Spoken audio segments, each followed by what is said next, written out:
Estado, donde el canciller Jorge Arreaza declara a medios internacionales. Escuchamos. Interamericana. Eran los marines estadounidenses que invadieron República Dominicana con el aval legal de resoluciones y de mecanismos de esta organización de los Estados americanos.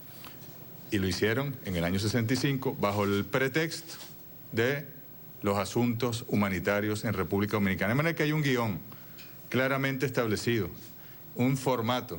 Y nosotros, bueno, Estado soberano como somos, tenemos el derecho, así como de ingresar en un organismo internacional, de retirarnos cuando a bien lo dispongamos, respetando los mecanismos y las obligaciones con las cuales nos hemos comprometido desde un principio.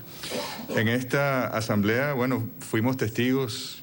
Yo quiero en realidad responder las preguntas, pero a ustedes que son acuciosas periodistas y acuciosos periodistas, investigadores, hagan un esfuerzo por analizar a profundidad lo que ocurrió en las últimas 48 horas en esta Asamblea General. Una asamblea que no tenía tema central. Siempre las convocatorias, sobre todo de alto nivel, y en este caso de cancilleres, ministros de Asuntos Exteriores, tienen un tema central. Puede ser un tema vinculado a la economía, a la política, al medio ambiente, a la articulación entre los gobiernos, a los derechos sociales, civiles, pero siempre hay un tema central. Y luego hay temas específicos que se van generando. En este caso no había tema central, sino que era una especie de excusa para tratar el tema de Venezuela, el tema del aislamiento de Venezuela, para procurar las órdenes que dio aquí, en esta sala, el vicepresidente de los Estados Unidos, el señor Mike Pence, hace escasamente un par de semanas, cuando estuvo en esta organización y dio órdenes muy precisas, revísenlas ustedes, de carácter injerencista, para que los países de esta organización interviniesen en los asuntos internos de Venezuela, para que la aislaran con medidas unilaterales, ilegales, coercitivas, y para que hicieran lo que él les estaba pidiendo. Y miren que hubo presiones. Desde ese día, antes de ese día, pero después de ese día, no sé si exactamente me consiguen la fecha, la presión a todos los países de nuestra América, y yo debo destacar aquí y agradecer a los estados del Caribe, estados soberanos del Caribe, pueblos dignos del Caribe, que fueron extorsionados por los Estados Unidos, por el gobierno del presidente Trump, y que no cedieron, y por el contrario, ayer fueron dignos representantes de sus pueblos, que sabemos que son pueblos que quieren la democracia, que creen en la libertad, y enfrente de toda la presión, aún algunos incluso tuvieron que ir a cena con el vicepresidente Mike Pence en la Casa Blanca, hablando desde el podio que utiliza el presidente Trump, que dice President of the United States, y desde allí él diciéndoles que tenían que votar a favor de una resolución para expulsar o para suspender a Venezuela de la Organización de los Estados Americanos, para desconocer las instituciones venezolanas. Y sin embargo esos países, recibiendo toda esa presión, el senador Marco Rubio ayer amenazó a nuestros hermanos de Haití, de manera vulgar, descarada, horrible, espantoso. Y sin embargo, Haití y el resto de los países del Caribe que nos apoyaron, y de nuestra América también, que nos apoyaron, bueno, tuvieron la firmeza de hacerlo. El 7 de mayo fue eso, aquí en la OEA, Mike Pence, y estamos a 6 de junio, así, en menos de un mes ocurrió todo este fenómeno de presión, de extorsión horrible. Pero bueno, se ha demostrado, ayer quedó demostrado, que el imperialismo norteamericano ni siquiera manda en la Organización de los Estados Americanos. Fue un fracaso estrepitoso. Mike Pence les pidió 24 votos por lo menos, les pidió 24 votos. A lo mejor él apostaba a tener 30. Y lograron 19, los mismos 19 de febrero, los mismos 19 de la última reunión del año pasado. Un voto menos incluso de los 20, que es el máximo histórico que han obtenido. Es decir, fueron en descenso más bien, y eso es una señal de fortaleza moral de los pueblos de nuestra América.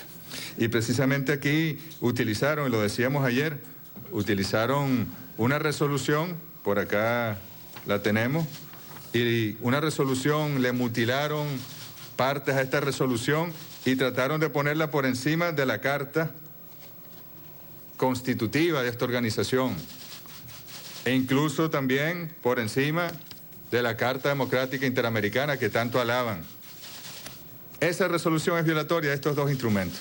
Entonces, ¿qué clase de organización es esta? ¿Vale la pena pertenecer a una organización que violenta los principios? El principio de no intervención está presente en la Carta Constitutiva, en la Carta Democrática, pero lo sacaron de la resolución, lo sacaron de aquí. Se repiten las mismas palabras del considerando número 1 de la Carta y se repiten las mismas palabras del artículo número 2, de la Carta Democrática Interamericana del considerando y el artículo número 2 de la Carta de la OEA, pero le cortan bajo el principio del respeto a la no intervención. Eso es vergonzoso. No se dejaron humillar los países de nuestra América, sino que se comportaron con dignidad. Y estos países, fíjense, y con esto cierro para darles la palabra, ¿cuántos presidentes, empresarios, businessmen, como dicen en inglés, hay en nuestra América? Saquen la cuenta. Saquen la cuenta. Estados Unidos, donde está el jefe de esa corporación, México, Honduras, Colombia, Chile, todo prácticamente, Argentina y muchos otros. Algunos han sido sacados, como el señor Kuczynski, por corrupción, pero es prácticamente una corporación de gobiernos empresariales de derecha que pretende dominar a los pueblos de nuestra América, y eso no va a ocurrir, y es cuestión de tiempo. Comandante Hugo Chávez hablaba de la paciencia estratégica para que los pueblos en esos países donde fueron alejados del poder mediante todo tipo de tácticas, de guerras mediáticas, psicológicas, de financiamientos políticos, para que vuelvan al poder. Y el presidente Nicolás Maduro, que es el presidente constitucional de la República Bolivariana de Venezuela, reelecto el 20 de mayo, hace apenas unos días, con un porcentaje récord de 68% de apoyo de los votantes. Ese presidente de la República Bolivariana de Venezuela se retiró de la OEA. Nosotros ya no fuimos de la OEA. Y el presidente Maduro ayer, además, nos decía que él va a hacer anuncios al respecto para tomar decisiones, incluso que aceleren este proceso. Pero nosotros no podemos seguir bajo el amparo de una organización supuestamente multilateral que supuestamente defiende los principios y derechos del derecho internacional público, los principios de la Carta de las Naciones Unidas, los principios de su carta, y los violenta todos, absolutamente todos, por órdenes de los jefes imperiales. Y es un orgullo, es alegría, es felicidad para el pueblo bolivariano de Venezuela salirse de la OEA. Y como le dijimos, quédense con su OEA, se la regalamos con un lazo, eso ya no sirve. Ojalá un día vuelva a servir, porque todavía hay algunos gobiernos y estados que confían en que esto se puede enderezar, en que el imperialismo puede ser neutralizado en esta organización. No, nosotros consideramos que no. Y mientras así sea, Venezuela estará felizmente fuera de la Organización de los Estados Americanos. Muchas gracias. Vamos a ceder el derecho a palabra.